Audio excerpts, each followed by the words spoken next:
Trump के tariff war के बीच reserve bank of India के गवर्नर संजय मल्होत्रा ने बड़ा बयान दिया है। आरबीआई गवर्नर ने कहा कि अमेरिका के नए 50% टैरिफ से भारत की आर्थिक समृद्धि पर असर पड़ता है, तो आरबीआई नीतिगत कदम उठाने के लिए तैयार है। यह बयान ऐसे समय में आया है जब अमेरिका ने भारत से आयातित वस्तुओं पर भारी टैरिफ लगाने की घोषणा की है।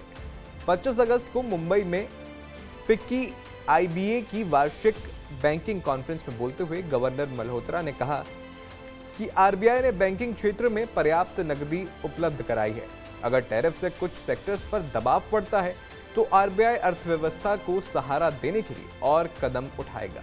बता दें कि अमेरिका ने भारत से आयातित वस्तुओं पर पहले 25% और फिर 25% अतिरिक्त टैरिफ लगाया, जिससे कुल टैरिफ 50% हो गया। मल्होत्रा ने चेतावनी दी कि जेम्स और ज्वेलरी, टेक्सटाइल, परिधान, एमएसएमई और झींगा जैसे सेक्टर्स पर दबाव पड़ सकता है। हालांकि उन्होंने कहा कि भारत पर इसका प्रभाव बहुत सीमित होगा, क्योंकि भारत की अर्थव्यवस्था घरेलू मांग पर ज्यादा निर्भर है।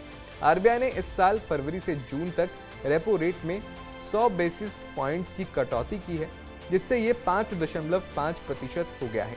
मल्होत्रा ने कहा कि मुद्रा स्थिति को नियंत्रित करते हुए विकास पर ध्यान दिया जा रहा है। आरबीआई ने फाइनेंशियल ईयर 26 के लिए जीडीपी वृद्धि अनुमान को 6.5% तक घटा दिया है। इससे पहले 6.7% था। साथ ही बैंकों की मजबूत स्थिति और नकदी की उपलब्धता पर जोर देते हुए मल्होत्रा ने निवेश चक्र को बढ़ावा देने की बात कही है। आरबीआई गवर्नर ने कहा कि सरकार फ्री ट्रेड समझौतों पर काम कर रही है, जो टैरिफ के प्रभाव को कम कर सकते हैं। वैश्विक व्यापार तनाव और भू राजनीतिक अनिश्चितताओं के बीच भारत की मजबूत आर्थिक नींव इसे दुनिया की तीसरी सबसे बड़ी अर्थव्यवस्था बनाने की राह पर बनाए रखेगी। आरबीआई की नीतियां और बैंक की मजबूत स्थिति इस चुनौतीपूर्ण माहौल में भारत को स्थिरता दे रही है। जब से अमेरिका ने भारत पर टैरिफ लगाया है, तब से व्यापारियों में डर का माहौल बना हुआ है। कई लोगों का मानना है कि भारत पर इसका असर पड़ सकता है, लेकिन आरबीआई और सरकार की संयुक्त रणनीतियां अर्थव्यवस्था को स्थिर रखने की कोशिश कर रही हैं।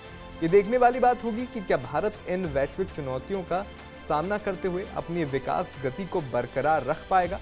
क्या ट्रंप के सामने भारत का रुख और कड़ा होता जाएगा या फिर कोई बीच का रास्ता निकलेगा? फिलहाल आपका इस वीडियो पर क्या कहना है, हमें कमेंट बॉक्स में जरूर बताएं।